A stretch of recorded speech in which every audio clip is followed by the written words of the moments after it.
It's been a busy week in the news around coronavirus and COVID-19 measures for the UK. And ultimately, this does have a knock-on effect to what's going on in the property market overall. So let's look at some of the news that's come out of the government, both in terms of some budget announcements that were made, but also some of the more recent news that's come out of the government as well, where they seem to be going in terms of legislation around this in this time of the country battling to kind of get the spread of coronavirus under control. We're in a situation where the government is stringently pushing us into a situation of self-isolation, social distancing, school closures and things like that at the moment, and that will have a knock-on effect to the property market overall. But let's have a look specifically at some of the things that affect us as property investors, what the government said, what it means in reality on the ground. So the first thing, very well publicised, is the government saying that they're going to put a stop to any evictions for the next 3 months.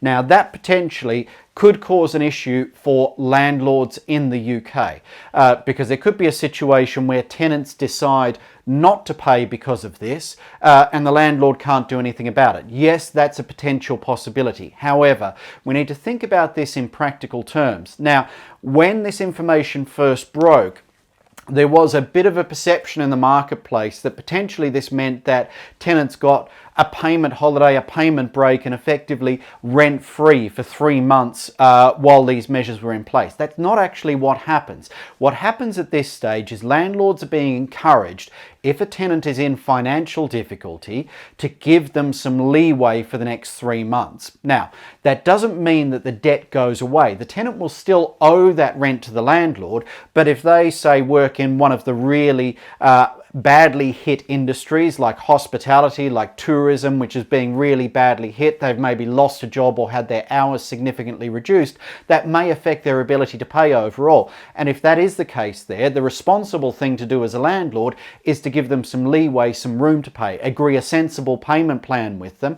And we would hope that the majority of tenants do take a practical approach to this, as landlords will, and say, okay, if you can't afford to pay the full rent, what rent can you pay for this period? And then you can agree a payment plan down the track for them to recover as the economy gets back to normal and as life gets back to normal in the UK.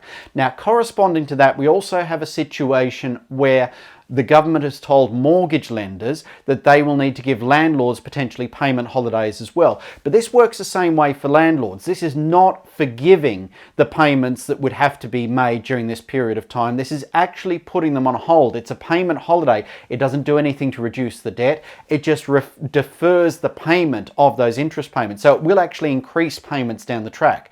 So the same way that renters are encouraged not to abuse this and kind of view it as a bit of a giveaway and a reason not to pay, because the debt will still follow them down the track. And while there might be a 3-month ban on evictions, potentially as soon as that's lifted, if they are in arrears, a landlord could serve a Section 8 notice or serve notice under the PRT regime in Scotland to start possession proceedings fairly quickly at that stage.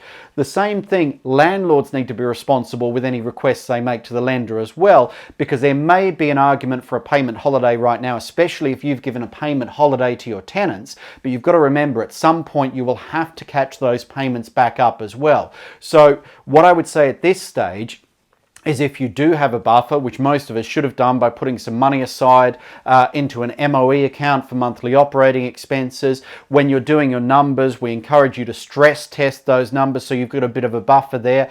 I would say don't be too quick to make arrangements with a lender. Do it when you need to make arrangements with a lender, because you don't want to store up problems for down the track and a big problem for later on in terms of catching up on any payment holidays that you might have had to put in place at this particular period of time. We wait to see a little bit more what happens for the longer term with this. These measures have been announced for the next 3 months. This is a moving situation with the government at the moment, and these may potentially be extended. And we've got to remember that this is also by negotiation in this marketplace at the moment as well.